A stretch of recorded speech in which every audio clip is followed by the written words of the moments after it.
va apprendre à créer un portefeuille Elrond, donc qui vous permettra notamment donc, de stocker vos crypto-monnaies Elrond. Donc pour ce faire, on se rend directement sur le site Elrond.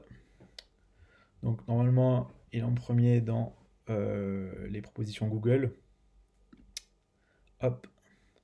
Mais bon, on sait jamais. Faites attention quand même à bien être sur ce site web, que ce soit pas un faux site qui risquerait de vous arnaquer. Donc si par exemple vous êtes avec Google Chrome, bah, vous voyez le petit cadenas à côté, donc déjà c'est une assurance. Et également, vous voyez qu'on est bien sur du http://elrond.com, donc aucun doute, on est sur le bon site. Maintenant que vous êtes ici, la deuxième étape est donc d'aller sur le wallet. Donc wallet qui veut dire portefeuille en anglais. Créer un portefeuille.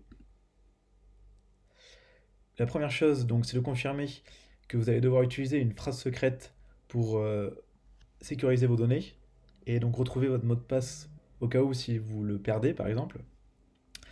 Et la deuxième chose, donc, c'est pour s'assurer que vous avez bien pris conscience qu'il y aura donc de la crypto-monnaie sur votre portefeuille. Hop, hop, donc là vous validez. Donc, étape d'après. Ici s'affiche la phrase que vous devez absolument garder. Donc, elle est différente pour chacun des comptes, bien sûr. Donc, c'est la phrase que vous devez garder en votre possession et qui vous servira donc à retrouver votre mot de passe si vous le perdez. Donc, il y a deux moyens pour conserver cette phrase. La première que je recommande énormément, c'est de la prendre une feuille de papier, la recopier directement avec les chiffres.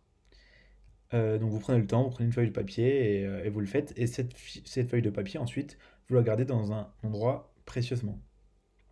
La deuxième façon de garder cette phrase, c'est donc de la sécuriser directement sur un fichier, donc sur un cloud par exemple, et donc de la conserver depuis un cloud et d'y avoir accès un peu comme vous voulez. Mais c'est moins sécurisé du coup parce que une personne qui est à l'autre bout de la planète pourra jamais avoir accès à la feuille que vous avez cachée dans votre chambre ou n'importe où.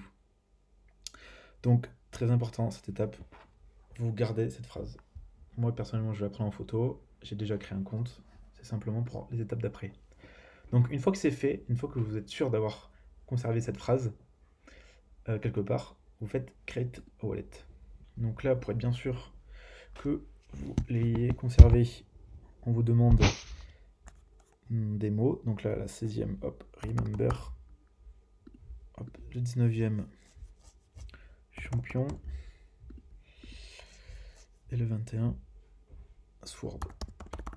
Allez, hop. Ensuite, vous faites continuer. On vous demande un mot de passe. Alors là, vous mettez ce que vous voulez. Il faut quand même qu'il ait 9 critères, hop là, des chiffres et un symbole particulier.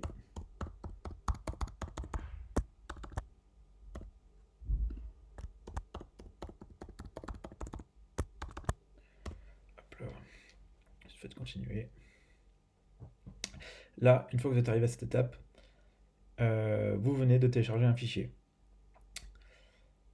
Avec ce fichier, vous allez pouvoir vous connecter directement à votre wallet en ligne. Donc vous faites ensuite, donc vous avez bien vu le fichier se télécharger. Donc ensuite vous faites Access Wallet. Si jamais il ne s'est pas téléchargé, vous pouvez faire Download Keystore File Again.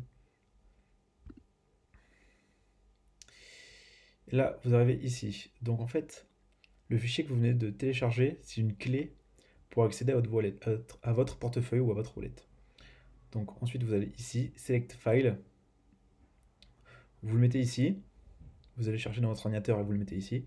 Puis ensuite, vous renseignez directement votre portefeuille. Et on se retrouve directement sur mon vrai portefeuille. A de suite.